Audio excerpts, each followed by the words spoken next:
Lecture du livre La grande controverse d'Ellen White. Chapitre 8. Luther devant la Diète. En Allemagne, un nouvel empereur, Charles Quint, monta sur le trône. Les émissaires de Rome s'empressèrent de venir le féliciter et l'engagèrent à utiliser sa puissance contre la Réforme. D'autre part, l'électeur de la Saxe, à qui l'empereur devait en grande partie sa couronne, suppliait ce dernier de ne rien faire contre Luther avant de lui avoir accordé une audience. L'empereur se trouvait dans une position très embarrassante, il était très perplexe. Les papistes ne demandaient rien de moins qu'un édit impérial ordonnant la mort du réformateur. L'électeur avait fermement déclaré que ni Sa Majesté impériale, ni personne n'ayant encore démontré que les écrits de Luther eussent été réfutés. Il demandait que le docteur Luther soit muni d'un sauf-conduit lui permettant de comparaître devant un tribunal de juges savants, pieux et impartiaux. Histoire de la Réformation du XVIe siècle, livre 6, chapitre 11 de Merle d'Aubigné. L'attention de tous les partis se dirigea vers l'Assemblée des États germaniques réunie à Worms, peu après l'accession au trône de Charles Quint.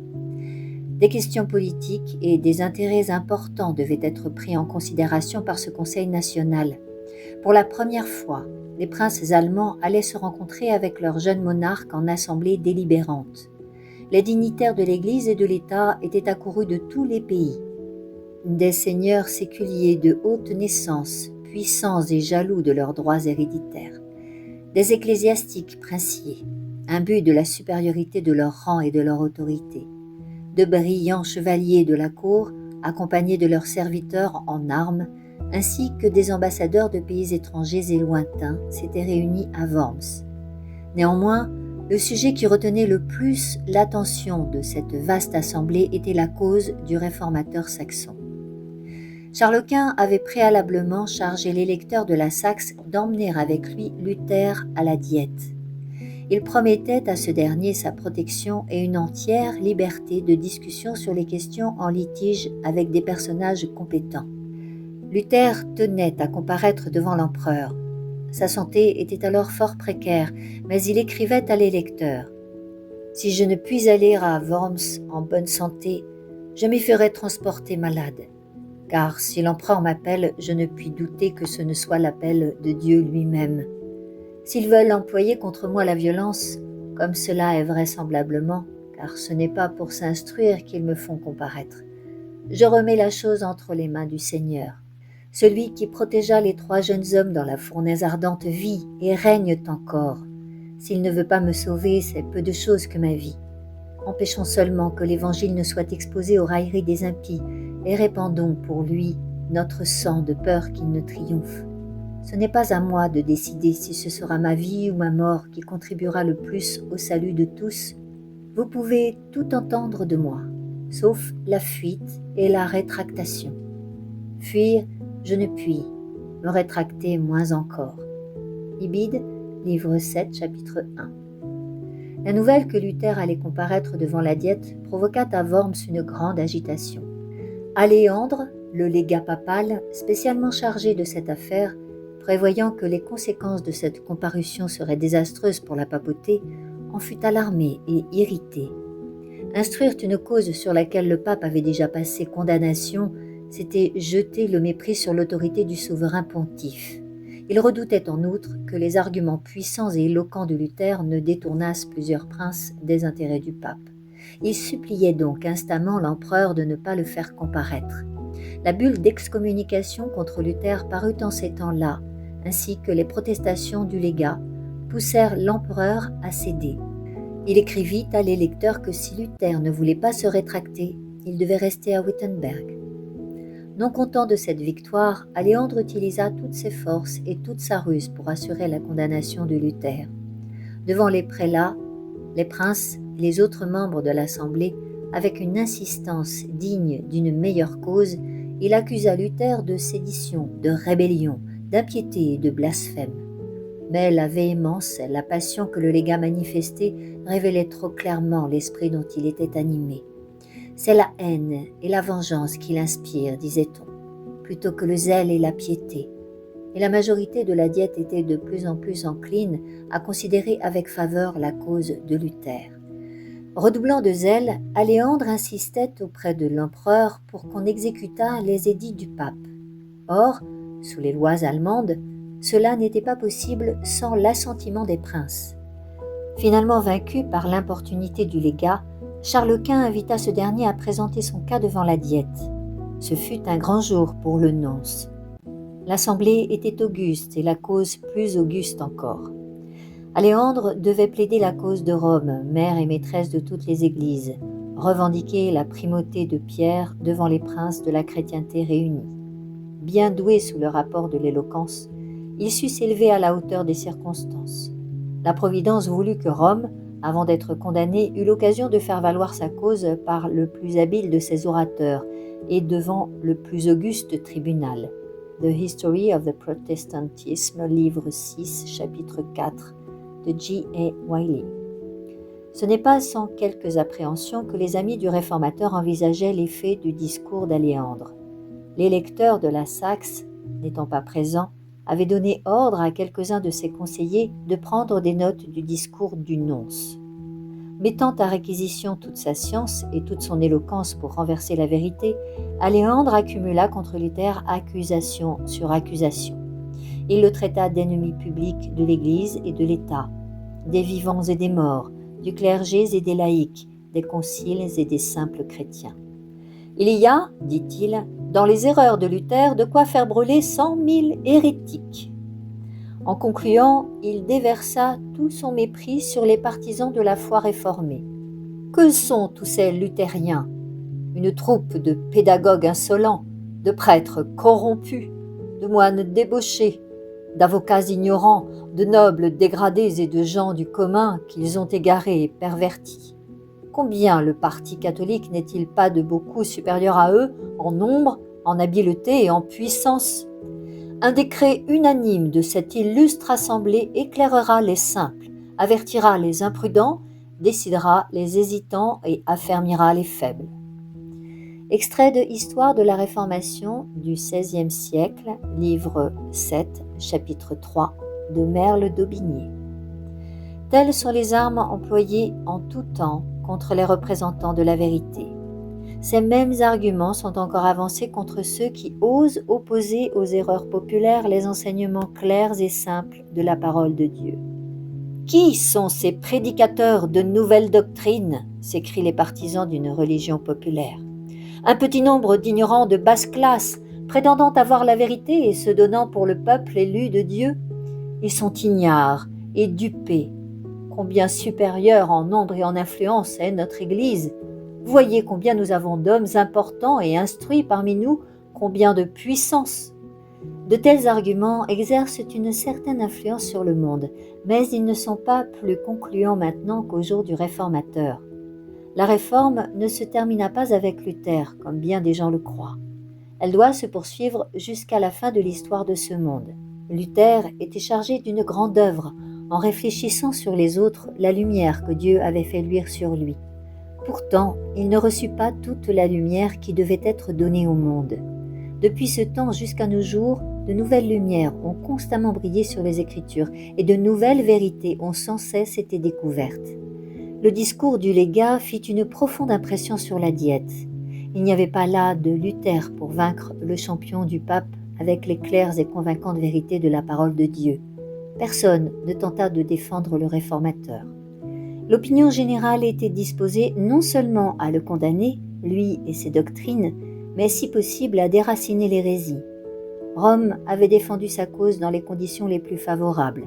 Tout ce qu'elle pouvait dire pour sa propre défense avait été dit, mais son apparente victoire était le signal de sa défaite. Dès ce moment, le contraste entre la vérité et l'erreur deviendrait d'autant plus manifeste qu'elles allaient pouvoir se livrer ouvertement bataille. À partir de ce jour, la position de Rome ne devait plus jamais être aussi forte.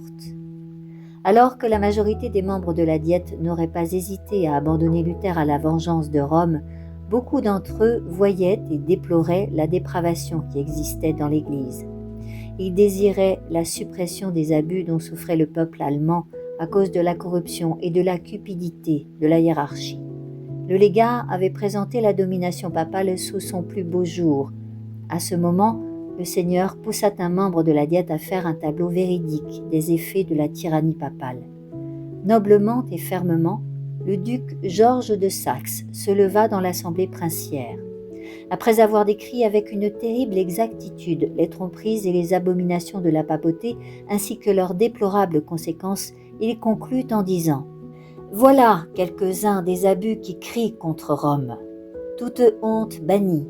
On ne s'applique plus qu'à un but, l'argent, l'argent, l'argent, en sorte que les prédicateurs qui devraient enseigner la vérité ne débitent plus que des mensonges, et que non seulement on les tolère, mais qu'on les récompense, parce que plus ils mentent, plus ils gagnent.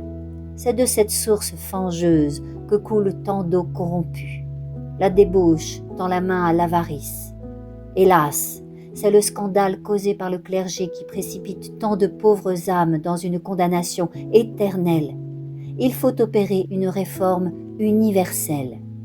Ibid, livre 7, chapitre 4. Luther lui-même n'eût pu dénoncer les abus de la papauté avec plus de puissance et de brio. Le fait que l'orateur était un ennemi avéré du réformateur donnait encore plus de poids à ses paroles. Si les yeux de l'assemblée avaient été ouverts, elle aurait vu dans son sein des anges de Dieu faisant luire des rayons de lumière au milieu des ténèbres de l'erreur et ouvrant les intelligences et les cœurs pour recevoir la vérité. C'était la puissance du Dieu de vérité et de sagesse qui contrôlait même les adversaires de la réforme et préparait ainsi la voie à la grande œuvre sur le point de s'accomplir. Martin Luther n'était pas présent, mais la voix d'un plus grand que lui avait été entendue dans cette assemblée. La Diète nomma aussitôt une commission chargée de préparer une liste des exactions papales qui pesaient si lourdement sur le peuple allemand. Cette liste, qui contenait 101 griefs, fut présentée à l'empereur avec la demande de prendre des mesures immédiates pour faire cesser ces abus. « Que d'âmes chrétiennes perdues !» disaient les requérants. « Que de déprédations, que d'extorsions résultent des scandales dont s'entoure le chef spirituel de la chrétienté. C'est notre devoir de prévenir la ruine et le déshonneur de notre peuple. C'est pourquoi nous vous supplions très humblement, mais de la manière la plus pressante, d'ordonner une réforme générale, de l'entreprendre et de l'accomplir. » Ibid, livre 7, chapitre 4. Le conseil exigea alors qu'on fît comparaître le réformateur. L'empereur y consentit finalement en dépit des supplications, des protestations et des menaces d'Aléandre. Luther fut sommé de paraître devant la Diète. La convocation était accompagnée d'un sauf-conduit promettant que Luther serait ramené en lieu sûr. Ces deux documents furent portés à Wittenberg par un héros chargé de conduire le réformateur à Worms. Les amis de Luther furent bouleversés et terrifiés. Connaissant les préjugés et la haine de ses ennemis, ils craignaient que le sauf-conduit ne fût pas respecté, et ils le suppliaient de ne pas exposer sa vie. Il leur répondit « Les papistes ne désirent pas ma venue à Worms, mais ma condamnation et ma mort. N'importe. Priez, non pour moi, mais pour la parole de Dieu. Le Christ me donnera son esprit pour vaincre ses ministres de l'erreur. Je les méprise pendant ma vie, et j'en triompherai par ma mort. On s'agite à Worms pour me contraindre à me rétracter. Voici quelle sera ma rétractation. J'ai dit autrefois que le pape était le vicaire du Christ. Maintenant, j'affirme qu'il est l'adversaire de notre Seigneur et l'apôtre du diable. » Ibid, livre 7, chapitre 6. Luther n'allait pas être seul à faire ce périlleux voyage. Outre le messager impérial, 3 de ses meilleurs amis décidèrent de l'accompagner. Mélenchon désirait ardemment se joindre à eux. Son cœur était attaché à Luther. Il voulait le suivre, s'il le fallait, jusqu'à la prison et à la mort. Mais sa demande lui fut refusée. Si Luther devait mourir, la responsabilité de la réforme devait retomber sur les épaules de son jeune collaborateur. En le quittant, le réformateur lui fit cette recommandation.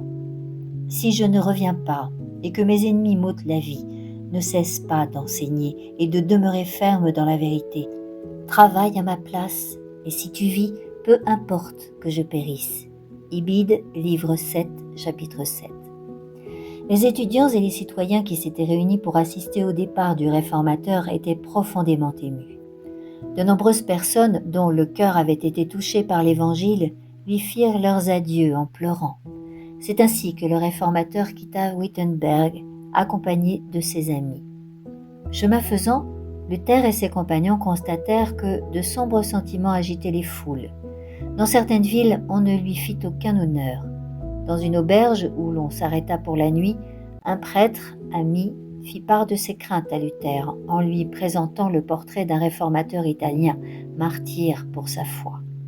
Le jour suivant, on apprit que les écrits de Luther avaient été condamnés à Worms. Des messagers impériaux proclamaient le décret de l'empereur et sommaient le peuple d'apporter aux magistrats les ouvrages proscrits. Le héros, craignant pour la sécurité de Luther devant le conseil et pensant que sa résolution était ébranlée, lui demanda s'il était encore décidé à poursuivre sa route. Il répondit « Même si je suis interdit dans toutes les villes, je continuerai. » Ibid, livre 7, chapitre 7. À Erfurt, on fit à Luther de grands honneurs. Dans les rues qu'il avait si souvent parcourues avec sa besace de mendiant, il se vit entouré d'une foule admirative. Il visita la cellule de son couvent et se rappela les luttes par lesquelles il était passé avant de recevoir dans son cœur la lumière qui inondait maintenant l'Allemagne. On l'invita à prêcher. Cela lui avait été interdit, mais le héros impérial le lui permit, et le moine, qui avait été domestique du couvent, monta en chair. À la foule assemblée, il parla des paroles du Christ. « La paix soit avec vous. » Tous les philosophes, dit-il, les docteurs, les écrivains se sont appliqués à enseigner comment l'homme peut obtenir la vie éternelle, et ils n'y sont point parvenus. Je veux maintenant vous le dire. Dieu a ressuscité des morts un homme, le Seigneur Jésus-Christ, pour qu'il écrase la mort, détruise le péché et ferme les portes de l'enfer. Voilà l'œuvre du salut. Jésus-Christ a vaincu. Voilà la grande nouvelle. Nous sommes sauvés par son œuvre et non par les nôtres. Notre Seigneur Jésus-Christ a dit « La paix soit avec vous. Regardez mes mains. » C'est-à-dire « Regarde, ô homme, c'est moi seul qui ai ôté ton péché et qui t'ai racheté. Et maintenant, dit le Seigneur, tu as la paix. » Il poursuivit en montrant que la foi véritable se manifeste par une vie sainte. Puisque Dieu nous a sauvés, faisons en sorte que nos œuvres lui soient agréables. Es-tu riche? Que ton bien soit utile aux pauvres. Es-tu pauvre? Que ton service soit utile aux riches. Si ton travail n'est utile qu'à toi-même, le service que tu prétends rendre à Dieu n'est qu'un mensonge. Ibid, livre 7, chapitre 7. L'auditoire était suspendu à ses lèvres. Le pain de vie était rompu à des âmes affamées. Christ était élevé à leurs yeux au-dessus des papes, des légats, des empereurs et des rois. Luther ne fit aucune allusion à la situation périlleuse dans laquelle il se trouvait. Il ne fit rien pour attirer sur sa personne l'attention ou la sympathie. S'oubliant dans la contemplation du Christ, il se cachait derrière l'homme du calvaire, cherchant simplement à le présenter comme le rédempteur des pécheurs. Continuant sa route, le réformateur était partout l'objet du plus vif intérêt. Une foule avide se pressait autour de lui. Des voix amies l'avertissaient des desseins des romanistes. « On vous brûlera, lui disait-on. On réduira votre corps en cendres, comme on l'a fait de celui de Jean Hus. » Sa réponse était « Quand ils allumeraient un feu qui s'étendrait de Worms à Wittenberg et qu'il s'élèverait jusqu'au ciel, je le traverserai au nom du Seigneur. Je paraîtrai devant eux, j'entrerai dans la gueule de ce béhémoth, je briserai ses dents et je confesserai le Seigneur Jésus-Christ. » Ibid, livre 7, chapitre 7. En apprenant qu'il approchait de Worms, les gens furent en effervescence. Ses amis tremblaient pour sa sécurité, ses ennemis craignaient pour la réussite de leur cause. On s'efforça de le dissuader d'entrer dans la ville. À l'instigation des prêtres, il fut invité à se rendre dans le château d'un chevalier sympathique à sa cause, où, lui assurait-on, toutes les difficultés pourraient être résolues amicalement. Les amis tentèrent d'exciter ses craintes en lui représentant les dangers qui le menaçaient. Tous leurs efforts furent inutiles. Inébranlable, Luther répondit. Quand même il y aurait autant de diables à Worms qu'il y a de tuiles sur les toits, j'y entrerais. Ibid, livre 7, chapitre 7. À son arrivée à Worms, une grande foule se pressait aux portes pour lui souhaiter la bienvenue. L'empereur lui-même n'avait pas vu une aussi grande foule venir le saluer. Une grande excitation régnait partout. Du milieu de la foule, une voix perçante et plaintive fit entendre le chant des morts, comme pour avertir Luther du sort qui l'attendait. « Dieu sera ma défense », dit-il en descendant de voiture.